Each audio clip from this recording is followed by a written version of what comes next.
સહજાનંદ સ્વામી મહારાજની જય. નરનારાયણ દેવની જય. હરિ કૃષ્ણ મહારાજની જય. ઘનશ્યામ મહારાજની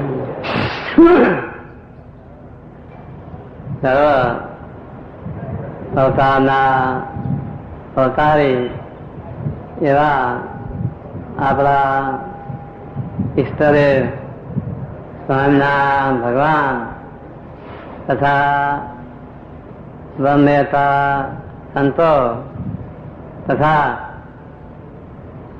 આ શિબિરનો લાભ લેવાને માટે આવેલા ગામોગામથી પધારેલા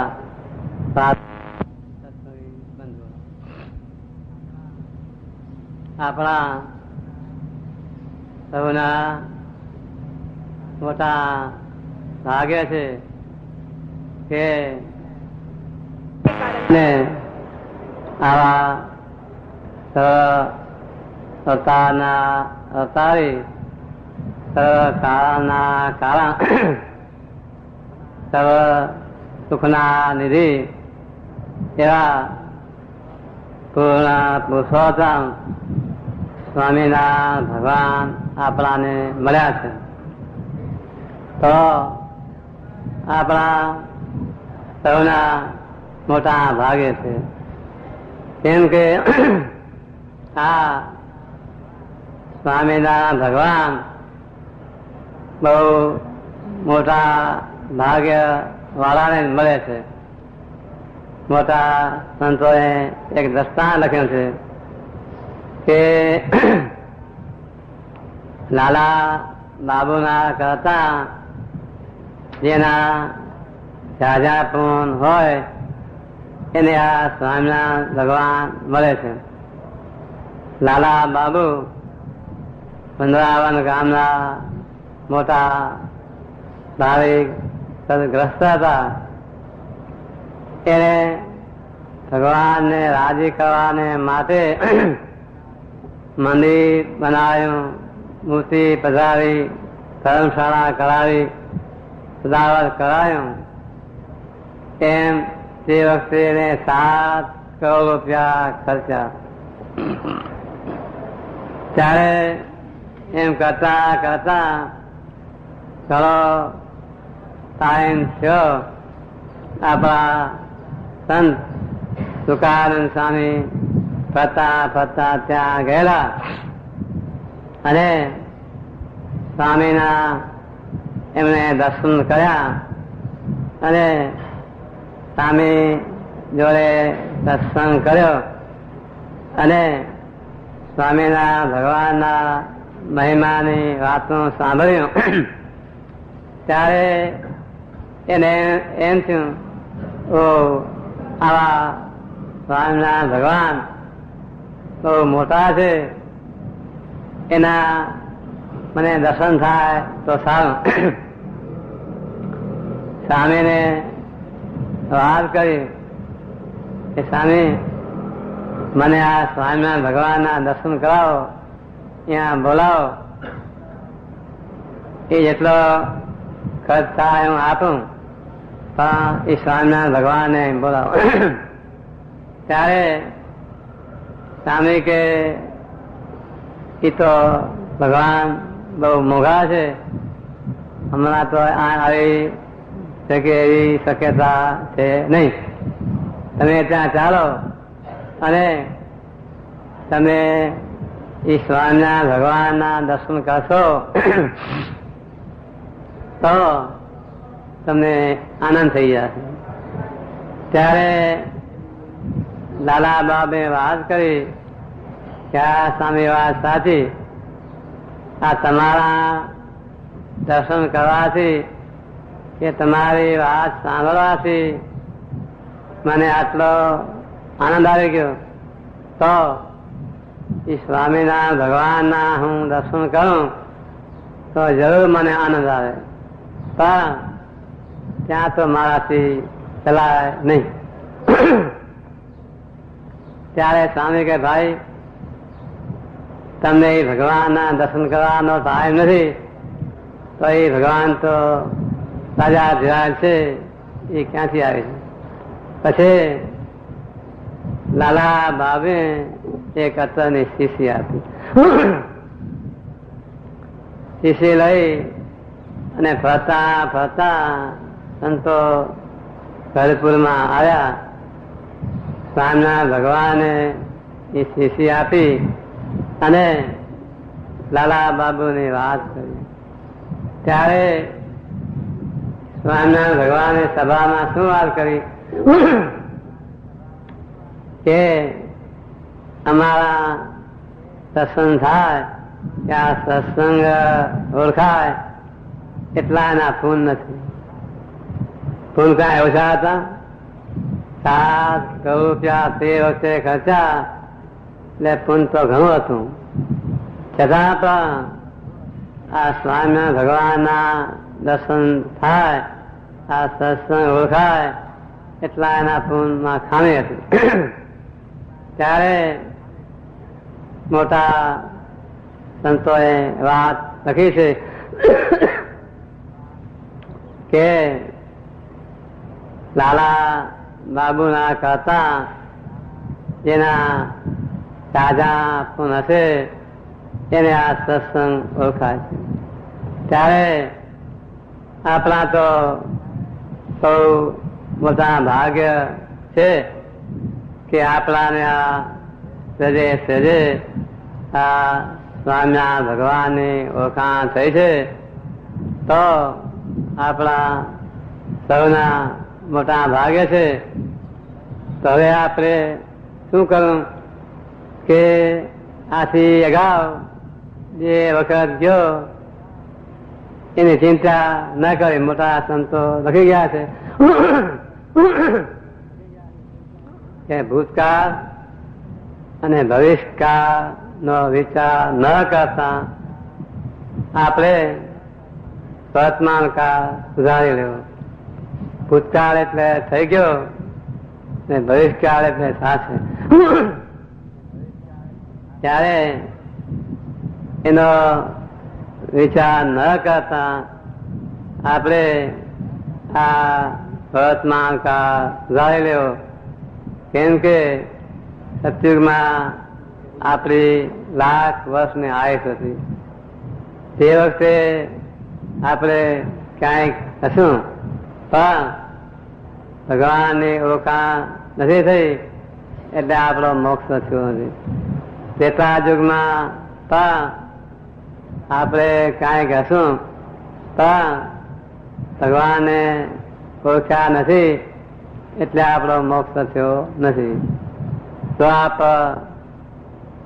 અને કળીની સંધિમાં કૃષ્ણ પરમાત્મા આ પૃથ્વી પર પધાર્યા ત્યારે પણ આપણો જન્મ ક્યાંક હશે પણ ભગવાનની બરાબર ઓળખાણ થઈ નહીં હોય એટલે આપણો મોક્ષ થયો નથી. ત્યારબાદ આપણા ઈશ્વરે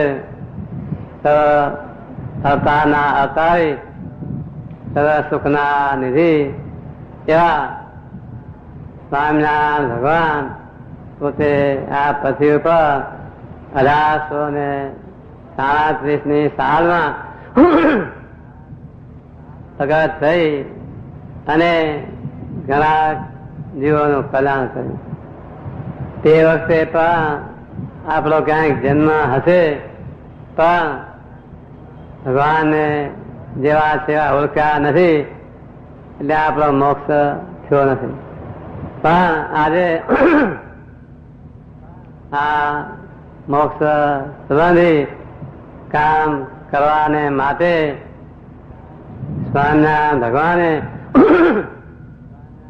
આપણાને દયા કરીને આવો મનુષ્યનો જન્મ આપ્યો છે.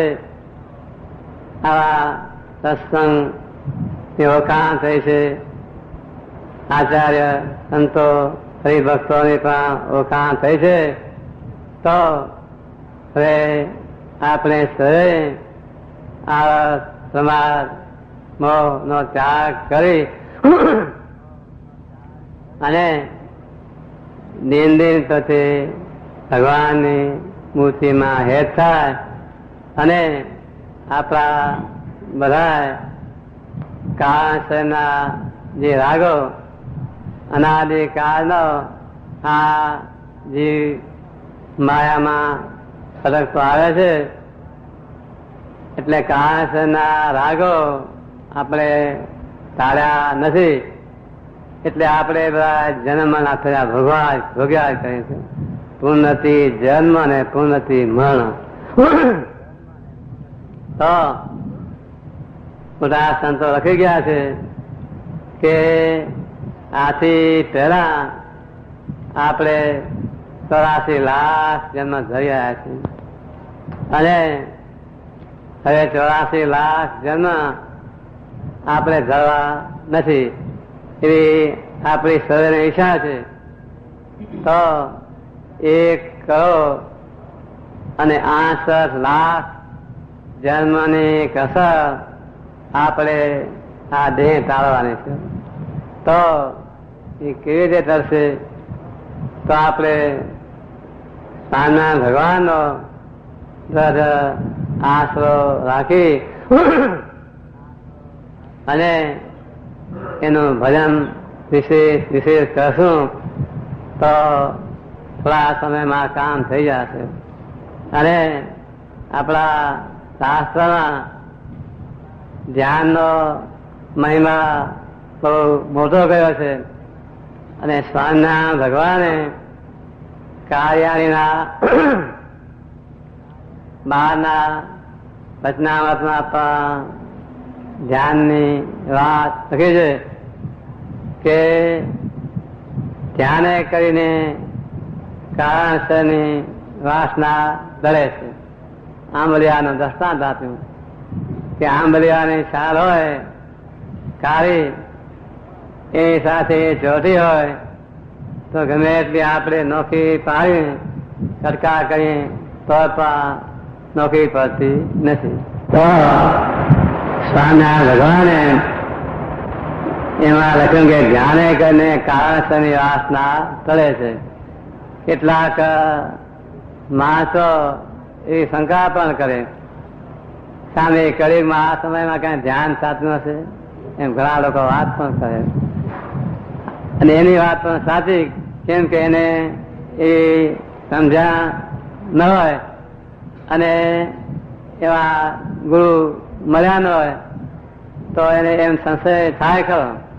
પણ જો નકારાત્મક હોય તો એ કાર્યાલયનું 12 વચના ખોટું થાય. તો સ્વામિનારાયણ ભગવાનના વચનામતના સિદ્ધાંત મુજબ આપણે એવો અભ્યાસ કરીએ ધ્યાનનો તો સ્વામિનારાયણ ભગવાને વચનામત 20માં લખ્યું કે તમે કયા દાડે કરવા માંડ્યા નથી. જો અભ્યાસ કરો તો આત્મા પણ દેખાય અને આત્માને વિશે રહેલા એવા પરમાત્મા પણ દેખાય. તો આપણે દરેકે ત્યાગી કે ગ્રસ્ત સ્વામિનારાયણ ભગવાને જેને જે આશ્રમમાં રાખ્યા, કોઈને શેઠ બનાવ્યા, સાહેબ બનાવ્યા કે નોકર બનાવ્યા, એ તો પૂર્વના કિસ્મત પ્રમાણે જે આપણા પ્રાર્થમાં જે હોય એ મળ્યું અને મળશે.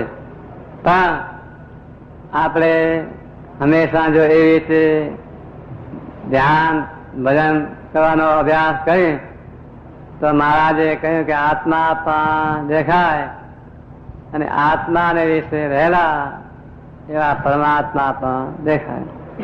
તો હવે આપણે ધ્યાન કેવી રીતે કરવું? કેટલાક માણસોને એ ધ્યાનની ખબર જ પણ ન હોય કે ધ્યાન કેવી રીતે કરવું. તો સ્વામિનારાયણ ભગવાને આપણાને ઘણા ઉપાય બતાવ્યા છે.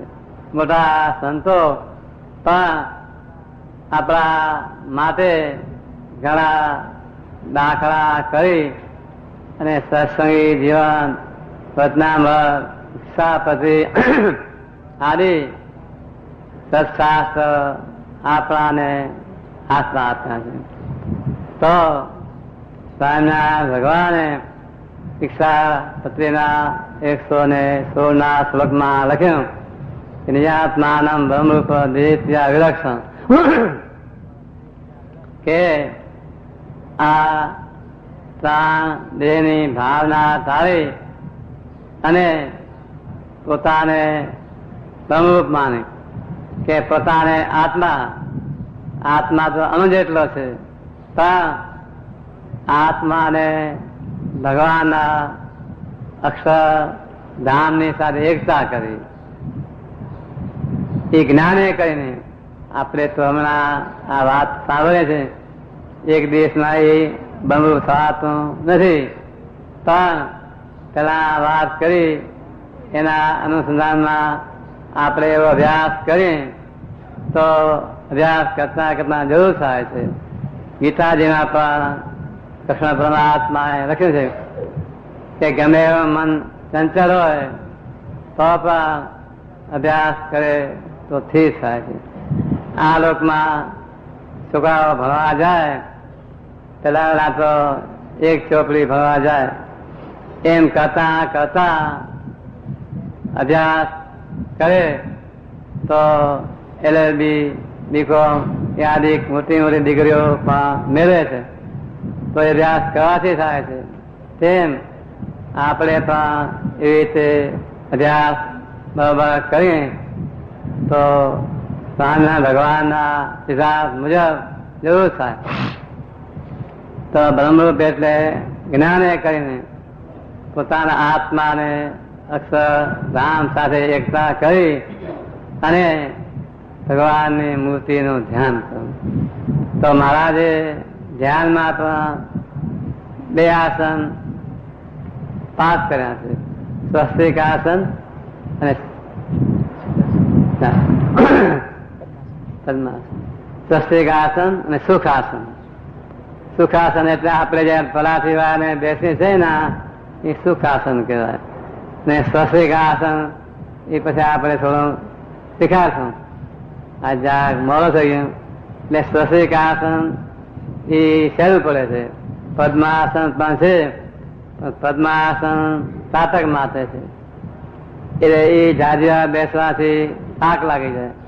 અમારા એક સંત હતા ભુજમાં, નંદકેશવ દાસજી નામ હતું, તે પોતે બધા હતા, 70-80 વર્ષની ઉંમર હતી, છતાં પણ પોતે વહેલા 3 વાગે ઉઠી નાહી ધોઈ અને પદ્માસન બેસી જાઓ, 1 કલાક સુધી બેસતા. એટલે અભ્યાસ કરતા એ પણ થાય, પણ મુખ્ય આપણાને સ્વસ્તિક આસન અને સુખાસને બેસીને ધ્યાન કરવું. ધ્યાનમાં જે આપણાને પ્રિય મૂર્તિ હોય, આપણા ઈષ્ટદેવ સ્વામિનારાયણ ભગવાન, એની મૂર્તિ હરિકૃષ્ણ મહારાજ, ઘનશ્યામ મહારાજ, સ્વામિનારાયણ ભગવાન, એ જે આપણાને મૂર્તિ પ્રિય લાગે એ મોટા સંતોએ એમ નથી કહ્યું કે આ જ મૂર્તિનું ધ્યાન કરવું. જે આપણા ઈષ્ટ દેવની મૂર્તિ આપણાને જે પ્રિય લાગે એ મૂર્તિનું ચરણથી કરી અને શિખા સુધી એક અંગ નિરખતા જાઉં. અને મોટા સંતો લખી ગયા કે એક અંગ નિરખતા જાઉં અને 2 વખત લાંબે શ્વાસે સ્વામી નારાયણ, સ્વામી નારાયણ એમ ધીમે ધીમે અંતરમાં ભજન કરતા જાય. એકલું ધ્યાન આપણે કરવા બેસી તો 2 મિનિટ કે 5 મિનિટ થાય પણ વળી મન સંકલ્પમાં ચડી જાય. તો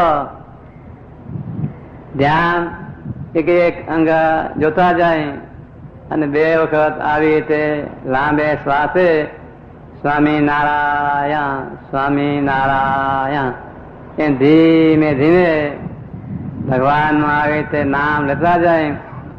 તો ચરણથી કરી અને શિખા સુધી જો આવી રીતે ધ્યાન કરી તો ઓછામાં ઓછું પોણો કલાક સુધી પણ આપણું એ ધ્યાન સ્થિર થઈ શકે.